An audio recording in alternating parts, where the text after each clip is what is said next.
तो हेलो दोस्तों, कैसे हैं। आशा करते हैं कि ठीक ठाक होंगे, अपनी पढ़ाई में मस्त होंगे। चलिए हम लोग आते हैं। आज का हम लोग जो टॉपिक है इसमें जानना है हमको जानना है। आज शुरू करेंगे बीमा। बीमा कैसे जानेंगे जो भौतिक राशियाँ होती हैं, जिनके मात्रा को जिनके भौतिक राशियाँ होती है, जिसको बांटे हैं हम लोग क्या, दो भाग में। मूल राशियाँ, पूरक राशियाँ, और एक और भाग होता है जिसको हम लोग बनाते हैं मूल राशि की सहायता से, जिसको हम लोग कहते हैं व्युत्पन्न राशियाँ। ठीक है, तो हम लोग जानेंगे आज कि बीमा क्या होता है। ठीक है, उसके बाद व्युत्पन्न जो राशियाँ होती है, जिसके राशियाँ होती है उसके जो मात्रक निकालते हैं उसका बीमा भी निकालेंगे। तो आइए जान लेते हैं हम लोग मूल मात्रक क्या होता है। आइए तो जानते हैं पहले बीमा के बारे में। बीमा या क्या आपका बीमीय सूत्र कहेगा, दोनों बात एक ही है। ठीक है, बीमा कहे या बीमीय सूत्र कहे, बात एक ही है। आइए आते हैं क्या कहता है। किसी भौतिक राशि की बीमाएं वे घाते होती है, जिन्हें उस राशि के मात्रक को व्यक्त किया जाता है। मतलब कि भौतिक राशि की बीमा वे होती है जिससे कहते हैं क्या कहता है, उस राशि होती है उसके मात्रक को क्या कहता है, व्यक्त किया जाता है। क्या कहता है, उस राशि के मात्रा को क्या कहते हैं, व्यक्त किया जाता है। मतलब भौतिक राशि, जो भी भौतिक राशि होगी जिसकी बीमा लिखा होगा तो वो क्या बताएगा, तो उस राशि को वो मात्रक को बताएगा कि उसका मात्रक क्या होता है, वो उसको बताएगा जो उसका बीमा लिखा हो गया होगा वो। ठीक है, तो ये आप कहोगे कि बीमा किसे कहते हैं, अभी जान लिए। किसी भौतिक राशि की बीमाएं वे घाते होती है जिन्हें उस राशि के मात्रक जीने के लिए उस राशि के मात्रक को व्यक्त करने के लिए, यहाँ छूटा हुआ है, व्यक्त करने के लिए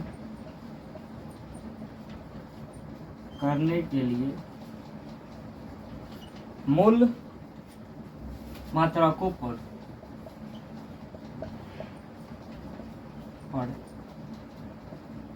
चढ़ा दी जाती है। ठीक है, हम कहीं मिस्टेक हो रहा है, फिर सुन लीजिए। यानी किसी भौतिक राशि की बीमाएं वे घाते होती है जिन्हें उस राशि के मात्रक को व्यक्त करने के लिए जो मूल मात्रक होते हैं उनकी जो बीमाएं होती है उस पर चढ़ाई जाती है। ठीक है, उसको बताने के लिए जो मूल राशि उसका मात्रक क्या होता है उसके अनुसार उसके बीमा बताने के क्या करते हैं हम लोग, मूल मात्रक को क्या करते हैं, उसको घात को चढ़ा देते हैं। आइए हम लोग जाने थे कि इसकी पिछले क्लास में कि आधारी राशि या जो मूल राशि, मतलब इसी को इसके जो मात्रक होते हैं उसको क्या कहते हैं, मूल मात्रक कहते हैं। जिसके राशि जो इसका मात्रक होता है हम लोग मूल मात्रक कहते हैं, या इसी को आधारी मात्रक कहते हैं। जो आधारी राशियाँ होती है, जो मूल राशियाँ होती है उसके मात्रक क्या कहते हैं हम लोग, उसके मात्रक को हम लोग कहते हैं मूल मात्रक या आधारी मात्रक। ठीक है, तो पहले जो मूल राशियाँ होती है उसके बीमा क्या होता है उसको पहले जान लेते हैं। उससे क्या करेंगे हम लोग, जो व्युत्पन्न राशियाँ होगी उसके मात्रक को हम लोग निकालेंगे और उसके बीमा को भी निकालेंगे। आइए, तो पहले आपका लंबाई है, जानते हैं, लेकिन इसका जो मात्रक होता है आपका मीटर होता है। ठीक है, उसका मात्रक क्या होता है, मीटर। लेकिन उसका जो बीमा यूज करते हैं इसको ये एल लिखते हैं, 12 एल, और क्या इसको 12 कोष्ठ में हम लोग बंद करते हैं। ठीक है, 12 कोष्ठ जानना, मतलब 12 कोष्ठ देना भूलना नहीं है। जब तक 12 कोष्ठ नहीं देते तो बुझाएगा नहीं कि क्या लिखे हैं आप, उससे आपका मार्क्स कट सकता है। और ऑफलाइन एग्जाम होता है, अगर 11th-12th में है तो वहाँ तक मार्क्स कट सकता है, लेकिन ऑनलाइन में तो कोई दिक्कत नहीं है, वहाँ पर कंप्यूटर पर सब लिखा ही रहता है। आइए अगला आपका समय की बीमा। क्या जो समय की बीमा होती है क्या होती है आपको, वो होती है आपका टी। क्या होती है, 12 कोष्ठ में टी लिखते हैं, लेकिन समय का मात्रक क्या होता है, अब जानते हैं समय का मात्रक क्या होता है, सेकंड होता है। ठीक है, जो मूल मात्रक होता है। आइए अगला द्रव्यमान का मात्रक आपका क्या होता है, द्रव्यमान का मात्रक आपका होता है, आप लिखते हैं क्या, किलोग्राम लिखते हैं, लेकिन जो इसका बीमा लिखते हैं क्या, एम लिखते हैं, 12 कोष्ठ में क्या लिखते हैं, एम लिखते हैं। ठीक है, और सही ताप के लिए के लिखते हैं, इसका बीमा भी के ही होता है। विद्युत धारा का क्या होता है आपका, ए लिखते हैं या आई लिखते हैं। ठीक है, ये लिखते हैं या क्या लिखते हैं, आई लिखते हैं। विद्युत धारा का बीमा होता है ना, उसके लिए ए लिखते हैं या आई लिखते हैं। इसका जो मात्रक होता है क्या होता है आपका, एम्पियर होता है। क्या होता है, एम्पियर होता है। ज्योति तीव्रता के लिए हम लोग क्या लिखते हैं, सी लिखते हैं। इसका मात्रक क्या होता है आपका, कैंडेला होता है। ठीक है, और जो पदार्थ की मात्रा होती है उसका मात्रक क्या होता है, उसका मात्रक होता है आपका मोल, लेकिन जो इसका बीमा लिखते हैं क्या लिखते हैं, एन से लिखते हैं। अब देखिए इसमें आपका जो इम्पोर्टेंट क्या है, जो आपका व्युत्पन्न राशियाँ होती है, मतलब व्युत्पन्न मात्रक होंगे, जो व्युत्पन्न राशि के जो मात्रक होंगे व्युत्पन्न मात्रक, उसमें कौन कौन सा यूज, इसमें से किस किस का यूज होगा उसको हम लोग जान लेते हैं। देखिए इसमें से किसका यूज होगा, आप जो लंबाई के मात्रक इसको आपको ध्यान रखना है, क्योंकि ये हमेशा यूज होगा आपका जो व्युत्पन्न राशियाँ होगी, व्युत्पन्न जो राशियाँ हैं आपका, जिसके मात्रक व्युत्पन्न मात्रक हैं, उसकी जो बीमा निकालिएगा उसके लिए आपको लंबाई का जो बीमा है इसको ध्यान रखना है, और जो समय का बीमा है इसको भी ध्यान रखना है, इसका टी होता है। ठीक है, और जो द्रव्यमान का होता है इसका भी आपका एम, इसको याद रखना है। ये 3 गो और आपका एगो ये विद्युत धारा वाला, आप इस 4 का यूज पड़ेगा आपको जो व्युत्पन्न राशियां है, जो व्युत्पन्न मात्रक है, उसमें ज्ञात करने के लिए आपको इस चारों राशियां जो अभी बताया आपका कि विद्युत धारा का बीमा, आपका लंबाई का बीमा, समय का बीमा और द्रव्यमान का बीमा आपको यूज पड़ेगा व्युत्पन्न राशियों का बीमा निकालने के लिए। ठीक है, अब हम लोग क्या करते हैं, अब हम लोग व्युत्पन्न राशियों का बीमा निकालने पर आएंगे। हैं क्या व्युत्पन्न राशियां क्या होती है, क्या कि व्युत्पन्न राशि के बारे में जान लेते हैं। ठीक है, अब देखिए आपका व्युत्पन्न राशियां क्या होती है, तो वे राशियां जो मूल राशियां या धारी राशि की सहायता से मतलब बनाई जाती है, उसे कहते हैं हम लोग व्युत्पन्न राशियां कहते हैं। सिंपल ध्यान रखिएगा कि वे राशियां जिसको हम लोग मतलब क्या आधारी राशियां होती है या जो मूल राशियां होती है उसकी सहायता से उसको बनाते हैं या उसकी सहायता से उसको निकालते हैं, तो आपका क्या होती है, वो आपका होती है व्युत्पन्न राशि है। ठीक है, तो वही आपको लिखा गया है यहाँ पे क्या कि वे राशियां जो मूल राशियां द्वारा बनाई जाती है उसे व्युत्पन्न राशि, मतलब कि इसको जो ये व्युत्पन्न राशियां होती है ना, इसको बनाया जाता है तो क्या है, जो बनाने के लिए उपयोग किया जाता है उसके लिए हम लोग क्या मूल राशि का भी उपयोग, मतलब जो मूल राशियां होती है 7 उसमें से जो राशियां इसमें यूज होती है मतलब उसी के द्वारा बनाई जाती है इसको। ठीक है, आपको इसको ध्यान रखना है। जैसे आपका चाल, वेग, क्षेत्रफल, आयतन बहुत है, अभी सब लिखवाएंगे आगे। आगे जो व्युत्पन्न राशियां होती है ना, जो व्युत्पन्न राशियां होती है इसके मात्रक को व्युत्पन्न मात्रक कहते हैं। मतलब जो आपका व्युत्पन्न राशियां चाल हो गई, वेग हो गई, क्षेत्रफल हो गया, इसके जो मात्रक आएंगे ना उसको हम लोग क्या कहेंगे, व्युत्पन्न मात्रक कहेंगे। ठीक है, तो आइए अब लिखिए आप लोग, हम लोग लिखवाते हैं, सब टेबल बना लेते हैं इस व्युत्पन्न राशियां के। एक टेबल बना देते हैं, आपको टेबल लिख लीजिएगा।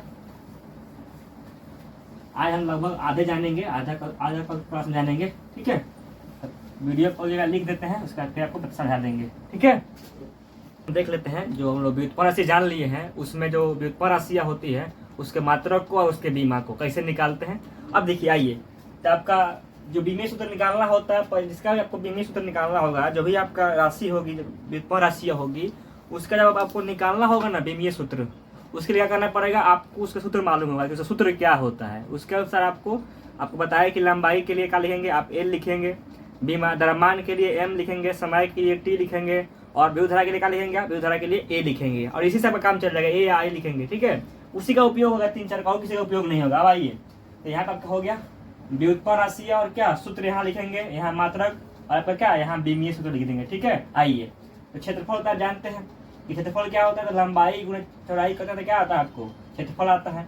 तो देखिए अब लंबाई के लिए M हो गया मात्रक, चौड़ाई है ना एक प्रकार का लंबाई ही है, क्या जो चौड़ाई है एक प्रकार का लंबाई ही है, तो उसका मात्रक क्या होगा मीटर। तो मीटर क्या होगा, गुना करना होगा मीटर स्क्वायर। ठीक है, क्या हो गया आपका यहाँ पे मीटर स्क्वायर हो गया। अब देखिए आप जानते हैं कि जो ये लंबाई है, तो लंबाई और आपका ये लंबाई, तो लंबाई मात्रक ना है M, मात्रक मतलब मीटर, ये लंबाई ना है एक प्रकार का। तो लंबाई के लिए क्या लिखते हैं हम लोग, L लिखते हैं और क्या बराबर क्या इसी के L स्क्वायर लिख दिया। आपका ये आपका क्या बीमा हो गया किसका, आपका क्षेत्रफल का। अगर उससे आपको निकालना है आयतन का, तो आप जानते हैं किसका मात्रक होता है मीटर क्यूब, मतलब क्या लंबाई चौड़ाई गुना ऊंचाई, ये सब तीनों क्या है, एक प्रकार लंबाई ये है, आपका ये हो गया मीटर क्यूब। ठीक है, और यहाँ पे आपका L, इसका एक लंबाई के लिए A 3 है, 3 लिख दिए। ठीक है, यहाँ पे आपका L के पावर।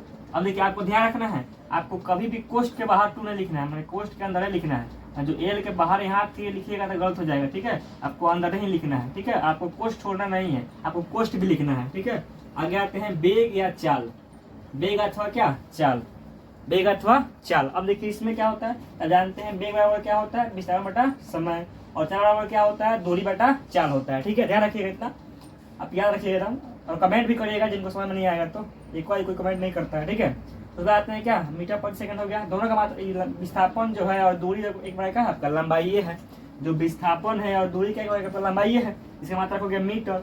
और नीचे क्या है आपका, यहाँ गलत होगा, यहाँ समय रहेगा, यहाँ पे दूरी बेटा क्या समय। ठीक है, तो यहाँ भी समय, यहाँ भी समय, समय का मात्रक क्या सेकंड होता है, मतलब कि विस्थापन कहे या चाल कहे दोनों का मात्रक एक ही होता है, वो होता है मीटर प्रति सेकंड। ठीक है, या मीटर पावर -1।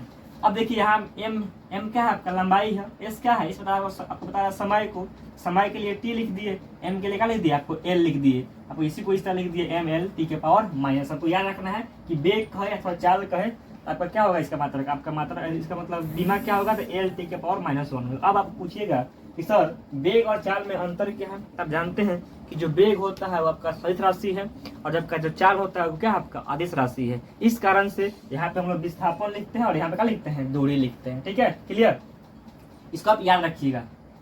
अब आते हैं अगला, आपका जो है 5 नंबर का त्वरण है। क्या है, त्वरण। तो आप जानते हैं कि त्वरण किसे कहते हैं, तभी जानते करते हैं परिभाषा कि वेग में परिवर्तन की दर होगा तो हम लोग त्वरण, मतलब कि वेग ऊपर वेग में परिवर्तन बटा चलेगा आप समय, और जो वेग में परिवर्तन बटा समय क्या कहते हैं हम लोग कहते हैं इसको त्वरण कह देते हैं। क्या कहते हैं, त्वरण कह देते हैं। ठीक है, इसको आपको ध्यान रखना। या बहुत कोई लेता है डायरेक्ट लिखता है क्या, वेग बटा क्या समय, वेग बटा समय, ये भी सही है लेकिन आपको जनरल लिखना पड़ेगा वेग में परिवर्तन बटा समय। अब देखिए इसके लिखा होगा तो वही लिखिए आप, यहाँ मात्रक होता है मीटर प्रति सेकंड। ठीक है, नीचे हो गया समय के लिए सेकंड, तो मीटर पर क्या, मीटर प्रति सेकंड स्क्वायर से मात्रा होता है क्या, मीटर प्रति सेकंड के पावर -2, या इसको इस लिख देते हैं क्या, मीटर प्रति सेकंड स्क्वायर, या मीटर सेकंड के पावर -2, इस तरह भी लिखा जाता है, इस तरह भी लिखा जाता है। इसको ध्यान रखना है आपको। ठीक है, इसका क्या हो गया, अभी आप देख क्या इसका कि जो वेग है उसका एल टी के पावर -1 हो गया और जो समय उसे लगा आपका टी हो गया। ठीक है, इसको ध्यान रखना है। अब इसी को क्या लिख दें, इसको ऊपर लेके चल गए, यहाँ कुछ नहीं तो एक है ना, यहाँ कुछ नहीं तो एक है, एल टी के पावर -2 हो गया, तो वन का बीमा क्या हो गया, एल टी के पावर -2। अब देखिए क्या होता है कि कहीं कहीं आपको इस तरह लिखता है, यहाँ बगल में आपको एम लिख देगा, एम 0 एल टी के पावर -2, ये भी सही है, लेकिन आप जानते हैं कि m के पावर 0 है, इसका मतलब क्या, इसका मान 1 ही होता है।